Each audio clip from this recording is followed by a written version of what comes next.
Hello, everybody. Welcome to another fun, awesome, and interesting episode of Youth Connect. I'm Aiden. Hello, everyone. I'm Kevin. Hello, everyone. I'm Logan. Hello, everybody. I'm Jeffrey. And this makes our Youth Connect crew. Hello, guys. Welcome to Youth Connect. I hope you guys are excited for some awesome Youth Connect news. It's going to be a lot of fun. It's going to be a lot of interesting stuff. And we are here to share with you some awesome news. I thought to myself it'd be interesting to keep the intro short, sweet, and something a little bit interesting. If you guys know, Youth Connect is a news, interest, entertainment show which is here to share with you a whole bunch of news, whether that be some gaming news, some world news, some interesting facts, cooking knowledge, and even some live music. We've got everything that you guys want to see in a news broadcast show, and maybe even a little bit more. Anyways, though, I hope that you love Youth Connect. And if you guys know with Youth Connect, the first thing that we always have to start off with is some gaming news.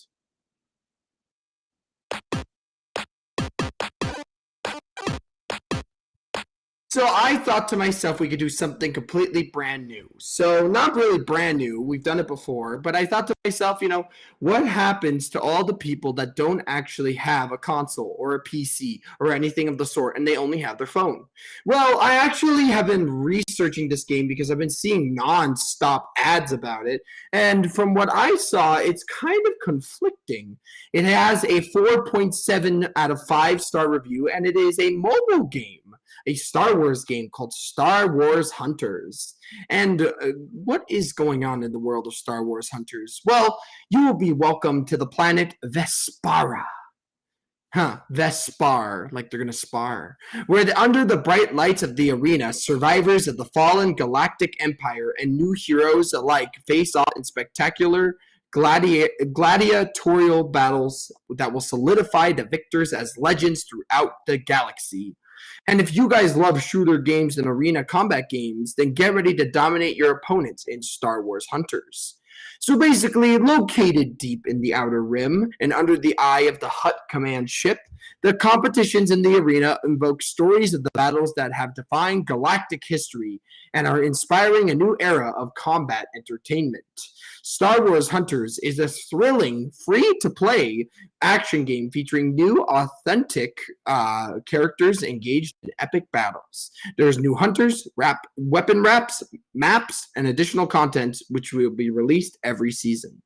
So I thought it was interesting because it includes a whole bunch of interesting characters, like, for example, dark side assassins, one-of-a-kind droids, and nefarious bounty hunters, rookies, and Imperial stormtroopers. But not just your basic stormtroopers, interesting, unique, and fun stormtroopers. You can customize your character. There are fun events and game modes to do, and if you are feeling a little bit sweaty, you can even do some ranked play and see who is the best of the best. I think this is an interesting thing to check out anyway. I am very confused by it. So, from the aspect of a video game, usually I rate a video game based on the reviews, and it has a 4.7, which is quite high for a mobile game. But the interesting thing is that the most top comments are actually only 1 star and 2 stars. So interestingly enough, it has 4.7. So honestly, I can't really base it off of the information that people have been giving me. So I might need to check out the game myself to really see if it's worth that 4.7 stars. Anyways, though, I really hope that you check out this mobile game called Star Wars Hunters, which is actually also on the Nintendo Switch. But Star Wars Hunters can be downloaded on your phone, on your iPhone, or your Android. So all iPhone users can enjoy. Anyways, though, this game is awesome. Please check it out. It's free to play, and that's always good at the start. But next up is Kevin, and Kevin's going to be sharing with some all-important news, and I just cannot wait to hear the interesting fact that's going to be shared. What's it going to be?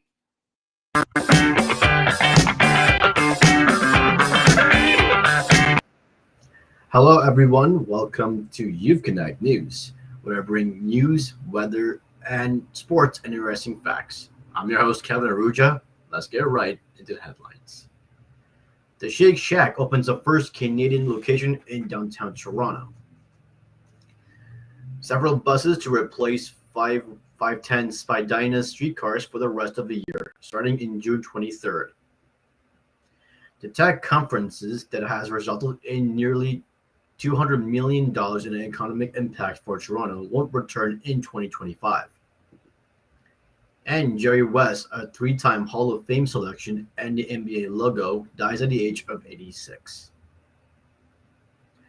The Shake Shack's world-famous crinkle cut fries and smash burgers have finally arrived in Canada. The New York-based burger chain opened the doors of its flagship Toronto location at 11 a.m. Thursday, and fans of the brand were already in line to get a taste. The Shake Shack is introducing several Canadian-specific sweets to the menu to mark their endeavor north of the border, including items like the maple salted pretzel shake and I Heart Butter Tart Concrete. Michael Karch, president of Global Licensing and Shake Shack, they spoke to CB24 before the doors opened and said the brand had been eyeing a Canadian expansion for the least 8 years. He said about 90% of the menu is exactly as it would be if you tried it in New York or anywhere else in the US. He said the other 10% is made up use source for local per years, like Broad Flour Bakery and Choco Soul, to give a menu at the Toronto Twist. Sorry for name apologies. The Shake Shack takes over the space left by Adidas on the corner of one of the city's busiest intersections near the soon-to-be renamed Yonge Dundas Square. He said, while it's never easy to lock down a spot in a location, the buzz of a downtown Toronto core reminds the brand of its roots in New York City. The TTC riders who travel along Spadina Avenue will have to board a bus instead of a streetcar for the rest of the year starting later this month. The TTC announced on Wednesday that 510 Spadina streetcars will be replaced by buses from June 23rd until December to accommodate critical track renewal and modernization of overhead power. Work will include upgrading the overhead electrical system along the Spadina streetcars right away between King Street and Queens Quay, and from College Street to Spadina Station. Track renewal work will take place at Spadina Station, along with enabling works for the future platform extension for Asian Transit Agency said. Buses will operate both ways between Spadina Station and Queensway West on Spadina Avenue. Those who wish to travel to and from Union Station will have to transfer between the buses and the 509 Harbourfront streetcars at the Queensway West. To accommodate the suspension of the 510 streetcars along with Queens Quay, the TTC said it will be increasing the 509 streetcar service to provide frequent travel to from a Union Station. The TTC said there will be customer service representative at key transfer points along the routes to assist riders. That are also distributed 23,000 mailers containing information about the services, changes in both English and simplified Chinese to residents and businesses in Chinatown. The next week's Collision Technology conferences in Toronto will be the final one. Web Summit, which runs the traveling conference, has announced that it will launch a new North American flagship event in Vancouver next year. The Web Summer Vancouver will take over from Collision in Toronto, which became the fastest growing technology event in North America. The new event will continue the company's mission to support and connect the global technology ecosystem, the company said in a news release on Wednesday. Collision, which showcases startups and businesses heavyweights, that has been held in Toronto since 2019. According to Web Summit, Collision brought $189 million in economic impact to Toronto during its in-person event in 2019 to 2022 and 2023. Due to the pandemic, the event was hosted online in 2020 and in 2021. The Web Summit said next week's conferences is projected to bring $77 million in economic impact to the city, with more than 40,000 tech entrepreneurs for over 130 countries expected to attend. The Prime Minister Justin Trudeau and actor cannabis entrepreneur Seth Rogen are some of the notable featured speakers from the past years. The time has come to transition Collision into the Web Summit, We have had the most incredible time in Toronto and are looking forward to continuing our Canadian journey to Vancouver, said Patty Cosgrave, the founders and CEO of Web Summit. The company cited the growing tech sector in Vancouver as one of the reasons why it is launching a new event there. He added, our community is focused on attracting new events that simulate visitation, investments, and talent attraction are essential economic catalysts. Not noting that Consensus, a crypto centric conference, will be held in Toronto for the first time next year. And in sports news, Jerry West, who was selected to the Basketball Hall of Fame 3 times in his storied career as a player and executive and host, whose silhouette as the basis of an NBA logo. He passed away on Wednesday morning. The Los Angeles Clippers was announced. He was at the age of 86. West, nicknamed Mr. Clutch for his late game exploits as a player, and an NBA champion who went into the Hall of Fame as a player in 1980, and again as a member of the gold medal winning 1960 U.S. Olympic team in 2010. He'll be enshrined for the third time later this year as a contributor. An NBA commissioner, Adam Silver, called West one of the greatest executives in sports history. West was the personification of basketball excellence and a friend to all who knew him. The Clippers said in announcing his death. West's wife, Karen, was by his side when he passed, the Clippers said. West works for the Clippers as a consultant for the last 7 years. He was an all-star in all 14 of his NBA seasons, a 12-time All-NBA selection as part of a 1972 Lakers team that had won a championship, and an NBA Finals MVP when the Lakers lost to the Boston Celtics in 1969. The first year that award was given out, and still the only time it went on to players on a losing team, and was selected as a part of an NBA's 75th anniversary team.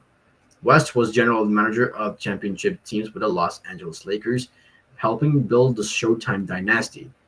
He also worked in the front office of the Memphis Grizzlies, the Golden State Warriors, and the Clippers. Among its many highlights as an executive with the Lakers, he drafted Magic Johnson and James Worthy, then brought in Kobe Bryant and eventually Shaquille O'Neal to play alongside Bryant. His basketball life bridged generations. West played with Elgin Baylor, whom he called the most supportive and greatest player of that era, and Wilt Chamberlain as a coach and executive. He worked with a who's who of the NBA stars for the last 40 years. Kareem Abdul-Jabbar, Johnson, Worthy, O'Neal, Bryant, Stephen Curry, Klay Thompson, Kevin Durant, Kawhi Leonard, and Paul George among them. Basketball, he would later reveal, was his therapy. In his memoirs, West by My Charmed Terminated Life, West chronicled in a lifelong battle with depression. He wrote that his childhood was devoid of love and filled with anger because of, never mind. I'm just going to pass it to weather. And in today's weather forecast, we've got mainly sunny this afternoon. The temperature is now 23 degrees. And tomorrow we will get mainly sunny. The temperature will be 21 degrees. Can anyone guess about what our interesting fact of the week is? It's about strawberry. Yes, the one in the background is strawberry, which is my favorite. The garden strawberry is a widely grown hybrid species of the genus Fragaria, collectively known as the strawberries, which are cultivated worldwide for the fruit. The fruit is widely appreciated for its characteristics, aroma, bright red color, juicy texture, and sweetness. It is consumed in largest quantities, either fresh or in such prepared food as jams, juice, pie, ice cream, milkshakes, and chocolate, you name it. Artificial strawberries, flavoring, and aromas are also widely used in products such as candy, soap, lip gloss, perfume, and many more. From a botanical point of view, the strawberry is not a berry, but an agregated accessory fruit, meaning that the fleshy part is derived not from the plant's ovaries, but from the receptacle that holds the ovaries. Each apparent seed on the outside of the fruit is actually one of the ovaries of the flower with a seed inside it. In 2019, the world production of strawberries was 9 million tons, led by China with 40% of the total. So I got 8 facts about strawberries. The early fruit tastes the sweetest. Strawberries are one of the first fruits to ripen in the spring. The harvest season also is pretty short, clocking in just about 3 weeks, so it's important to harvest them early and quickly. Strawberries are a type of rose. Biologically speaking, strawberries belongs to the Rosaceae family and a subfamily uh, Roseoidae, which also includes roses. Plants that belong to the Roseoidae subfamily have at least two pistils that are not connected and develop in the achenes, a feature that roses and strawberries share. Strawberries can be a variety of different colors. In addition to red, strawberries can be white, pink, yellow, and golden hued. These varieties are created by crossing wild strawberries and saving the seeds from a different hued plants. Strawberries contain more vitamin C than orange. You might think that an orange has the most vitamin C out of any fruit, but strawberries actually contain more. One large sweet red berry contains 10.5 milligrams compared to 7 milligrams of vitamin C in an orange. Americans does eat 8 pounds of strawberries per year. According to research, the average American consumes approximately 8 pounds of fresh strawberries per year. These figures reach an all-time high of 8.5 pounds per capita in 2020. The National Pig Strawberry Day was celebrated on May 20th. A national holiday celebrates strawberries on May 20th. National Pick Strawberries Days encourage people to take a trip to their local strawberry farm to pick strawberries and plant their own plants at home. There is a museum in Belgium just for strawberries. Yes, strawberry season is important in Belgium, especially in the town of Wepien. That's why they dictated an entire museum to explain the history of strawberries growing in a region and is important to the economy. And the last fact is the ancient Romans believed that strawberries alleviated a variety of ails. Ancient Romans believed strawberries help alleviate various ailments, including melancholy, fainting, inflammation, and fevers. This is perhaps due to the fact that strawberries contain a high amount of vitamin C. Then we come to the end of my segment, and it's back to you, Aiden. See you next Friday. So I was thinking of a funny strawberry joke because honestly, the strawberries are awesome. I love strawberries; they're delicious. But Kevin, can I ask you a joke? It is a very bad joke, but I thought it'd be a silly joke nonetheless. Oh, sure. Go Okay, ahead. so what do you call a sad strawberry? The blueberry. Exactly, a blueberry, because Yeah. blue usually means sad.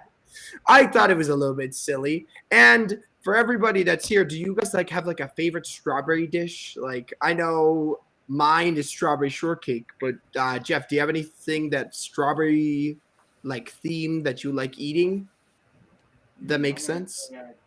Strawberries dipped in chocolate would be mine. Ooh, strawberry dipped in chocolate, something simple, something sweet. I like it. What about you, Kevin? Your I favorite strawberry mostly dish? I mostly added in Nutella with toasts along with sliced strawberries. Ooh, that sounds delicious. My And most favorite obviously, dessert. our chef Logan. Logan, what is your favorite strawberry themed dish? I'm going to agree with you on this front, Eden. I personally love strawberry shortcake. Honestly, I have to agree with you on that. It is absolutely delicious. I really can't even think about not having it. Oh, I kind of want to have one right now, but I know I can't. So I'll have to wait very, very patiently, and maybe after the show, I might indulge myself in a little delicious strawberry shortcake. Oh, thank you so much, Kevin. Really appreciate it. Anybody in the chat right now? If you guys want to share your favorite strawberry dish, you can put it in the comments down below, and maybe we can read on it a bit later. Anyways, though, going to keep the ball rolling, and now I have some second gaming news that actually appeals to those that like consoles. So, if you guys know, yesterday was update day in the world of current gen consoles. The PlayStation 5 and many other things are getting quite a few updates. Let's start with the PlayStation 5, which has most people kind of, relax and feel a little bit better. So for PlayStation users, Discord integration has begun rolling out across all consoles, meaning that players will now be able to join their favorite server voice channels or group messages directly from inside the PlayStation UI. I think it's super nifty for things like crossplay, and also everyone whose social life isn't based around their PlayStation friends and use more Discord like myself can use this to share their console profiles directly online. How nifty is that? Onto the Xbox Series X, which is quite interesting. The changes include an update for dynamic backgrounds so that you can choose both your favorite moving image and the option to have each game's art fill up the background when toggling over it. Another really nice change is the addition of 10 stored Wi-Fi networks. So guys, if you're traveling with your console or bringing it to a friend's house, now you don't need to mess around with the network settings and have them all saved, which is a little bit easier and a little bit better. Quality of life, as they say. But the newest feature that I think is really cool is to manage your subscriptions directly from the system settings menu. This makes it a lot easier to turn off Game Pass when there's nothing new worth checking out, or you're too busy with another release or TV series to make use of it. So it's quite interesting to see the amount of changes. If you want to see the more of the changes that were done, I recommend that you check out the updates if you're an Xbox or PlayStation user, because they had huge updates. So if you're on a console and you like checking out updates, there's a good big update, or what do they call it? A change log that will be on PlayStation and Xbox websites respectively. So quite interesting. I like it. It sounds actually quite interesting. I'm going to have to check it out later because my dad plays on the PlayStation, and I've heard that there's a lot more change for PlayStation 5, like Wi-Fi fixes, bug fixes, all of the sorts. Anyways, though, I'm going to keep the ball rolling. Let's keep it moving. Keep it moving. And next up is Logan with some cooking knowledge.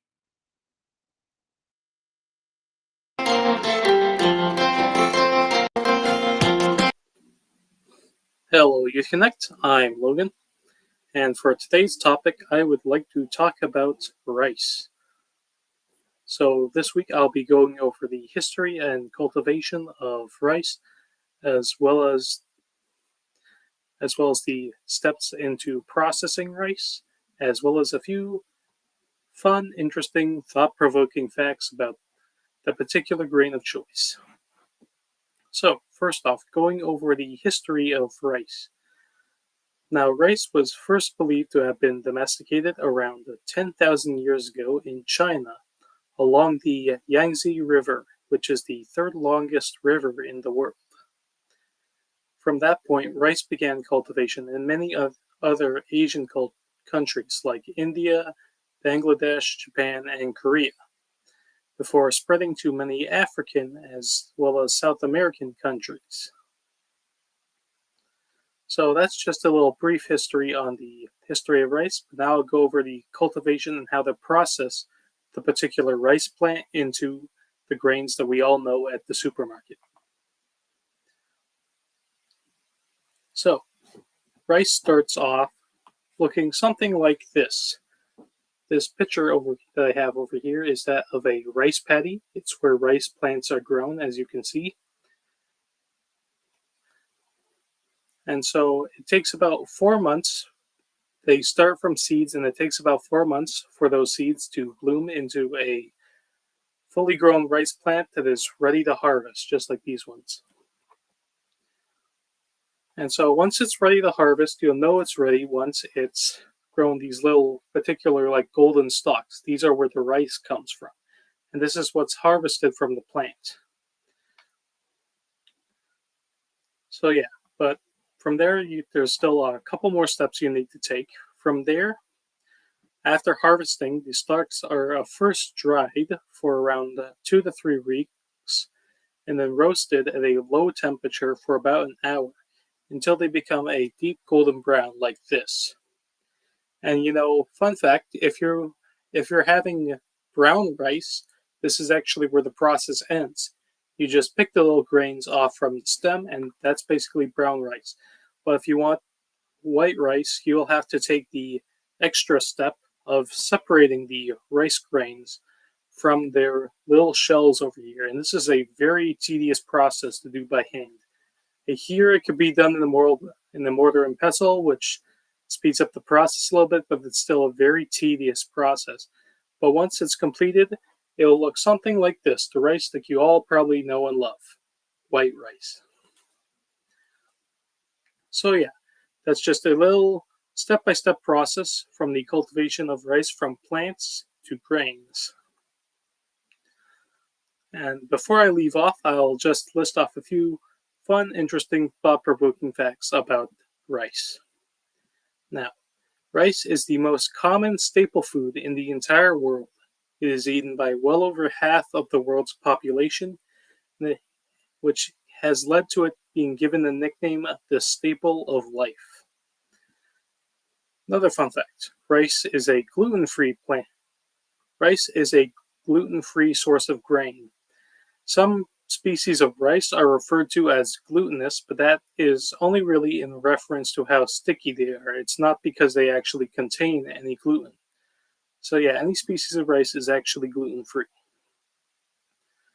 The first ever rice cooker that was made, you all know love rice cookers. I love rice cookers. I have one in my house. But yeah, it was initially made in Japan in the 1950s. This is a very interesting fact. Rice is actually used as a fuel source in a lot of different countries, and it can even be refined into certain biofuels, such as ethanol or biodiesel. And lastly, the most expensive brand of rice in the road is the Japanese Koshihikari rice, coming at over $200 per pound, because let's face it, we all know that if any country knows how to make a usually super cheap food very expensive, it's the Japanese. So yeah, that's a little bit of history, cultivation, and fun facts about rice. That'll do it all for this week, and back to you, Aiden.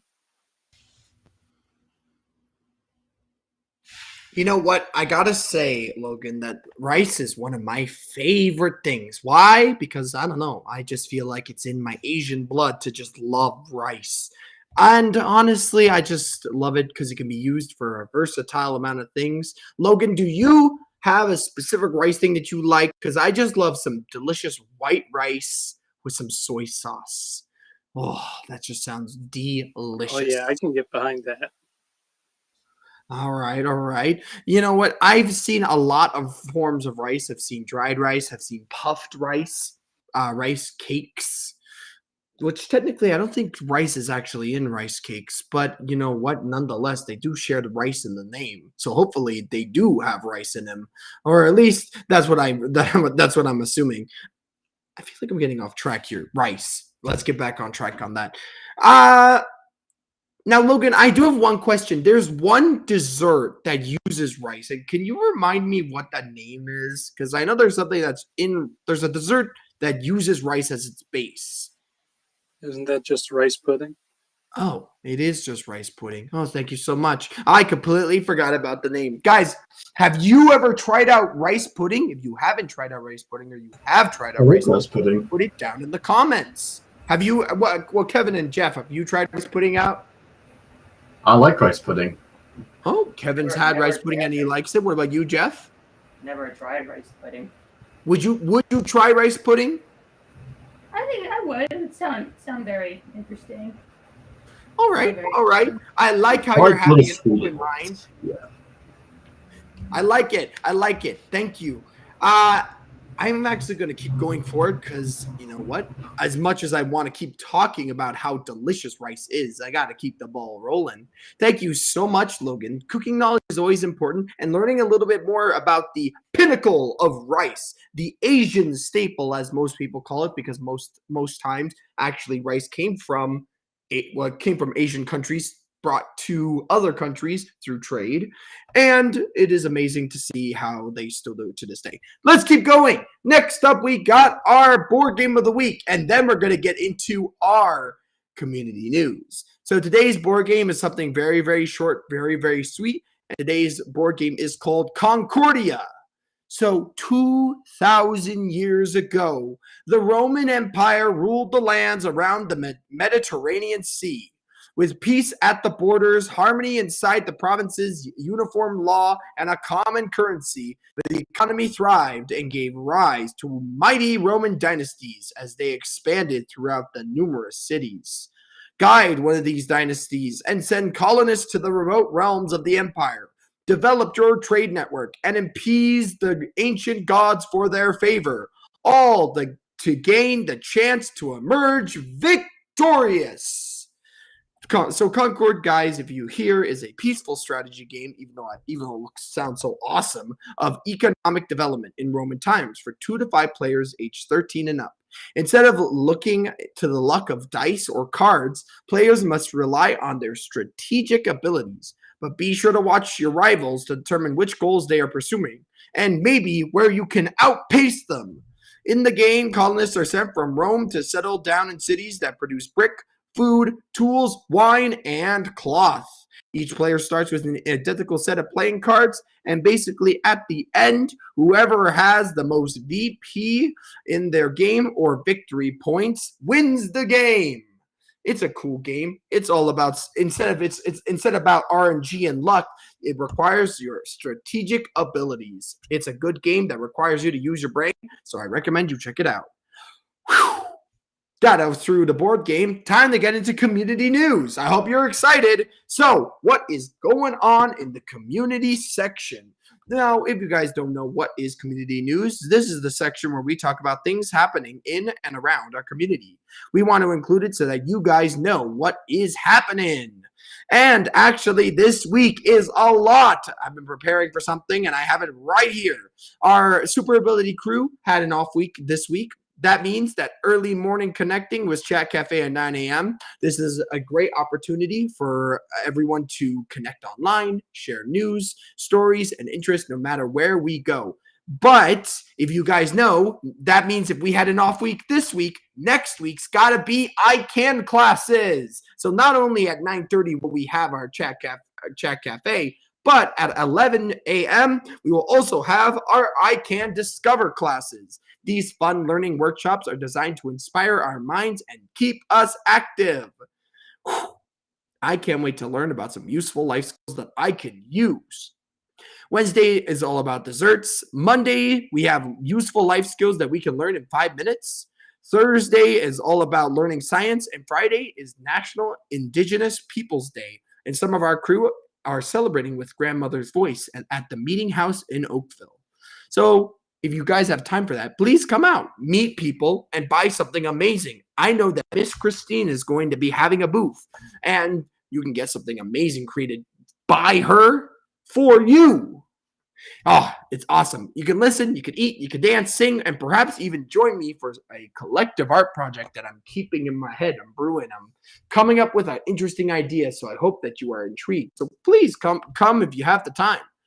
Oh, it's a lot, but also on Saturday, we actually, if you guys know, Saturday is in Burlington, the Sound of Music Art Festival. If you guys don't know, the Sound of Music Festival comes every single year, celebrating the importance of music in our culture. And not only that, but at Saturday at 11 a.m., you will see the parade, the Sound of Music Festival parade. But Special Olympics Burlington will be there, and they were going to have a float. And guess who designed the float? I don't know. It might be me. I have flowers. I have bees. So if you have time tomorrow at 11 a.m., come by the parade, and you will see my awesome artwork. And if you're lucky, at the end of the parade, when we dismantle, come by and buy one of my awesome flowers. These flowers are handmade, handcrafted, hand-painted, all by me, and hand-signed. So you can hang it in your house, you can hang it in your bathroom, you can hang it in your garage, but whatever you do, don't hang it outside, because it is made out of paper after all. If you guys don't know, please check out the Sound of Music Festival parade information that is on Google. You can search it up, Sound of Music Festival Parade. You can see the map of where we're going to be. So plan the date, plan where you're going to see us, and I can't wait for you guys to check out my awesome parade. Or technically check out the parade float, because I don't own the parade. Whew. And that brings us to, I think his name is Jeff. And what is he bringing us? I think he's going to bring us some live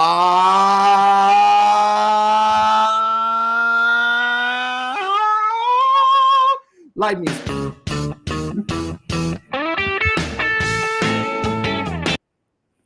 Hi everybody, it's Jeffrey.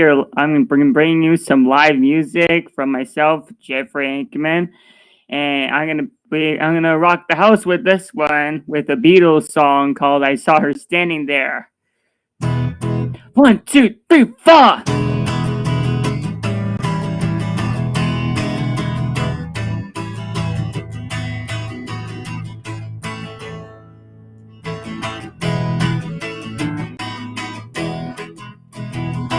She was just 17, you know what I mean.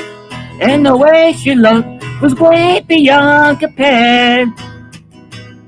So how can I dance with another? Ooh, when I saw her standing there. Well, she looked at me, and I can see that for too long I fell in love with her. She wouldn't dance with another.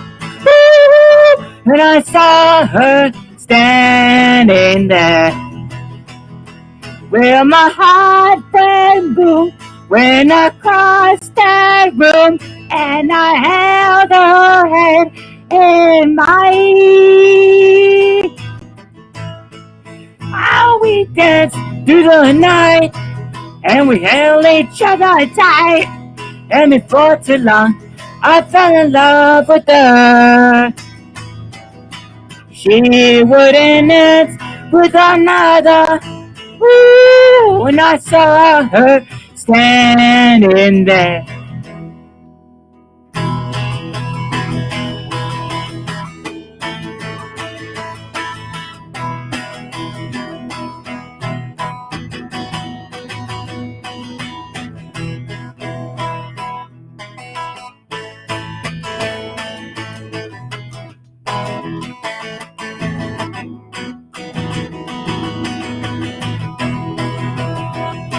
Well, my heart went boom when I crossed that room, and I held her hand in mine.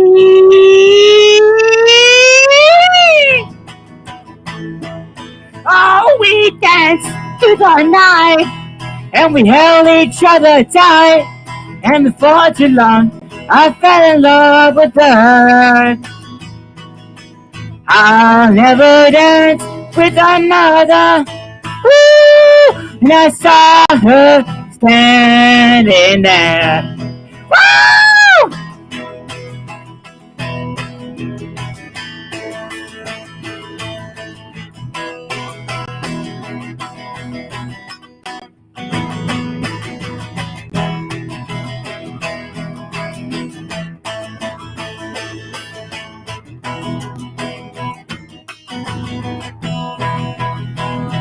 Well, my heart went boom when I crossed that room, and I held her hand in mine. Oh, we danced through the night, and we held each other tight, and before too long I fell in love with her.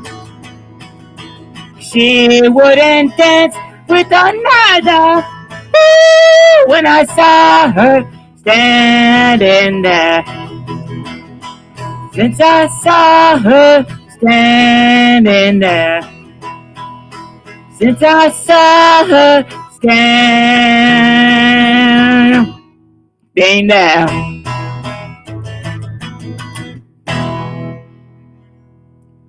Woo! Thank you, everybody. This is Jeffrey, your live musician, Can't wait to see you all next week. And make sure to check out my website, jeffrankman.com. Anyways, I'm going to send it back to you, Aiden. Bye, everybody. Rock on. Are standing there. Oh, I love the Beatles. The Beatles are so awesome. Thank you so much, Jeff. And holy macaroni, Jeff. Those high-pitched notes that you got there, on point. Just like how I do it. Almost exactly on point there. But honestly, though, if you guys liked Youth Connect, you enjoyed Youth Connect, this episode of Youth Connect, make sure to like, comment, and subscribe. And don't forget to click the notification bell. Just before you go, guys, of course, I want to thank my co-host. So thank you so much, Jeff. Thank you so much, Kevin. And thank you so much, Logan. If you guys have time, please check out the Sound of Music Festival Parade Float. And a little bit later, if you can check out the Grandmother's Voice event that's going to be happening, I recommend that you please do. Anyways, guys, I hope that you have a great rest of your week. Do something fun. Do something interesting. Spend time with family. Do whatever you wish on this awesome Saturday, Sunday, just before we get back into the weekday. And we will see you all as per usual. Actually, I'm pretty sure we won't see you next week Friday, but next week Friday. So we will see you in 2 weeks. Other than that, guys, I will catch you in the next episode. All right. Goodbye. Bye-bye. Bye, guys. Bye, everyone. Bye. Catch you later.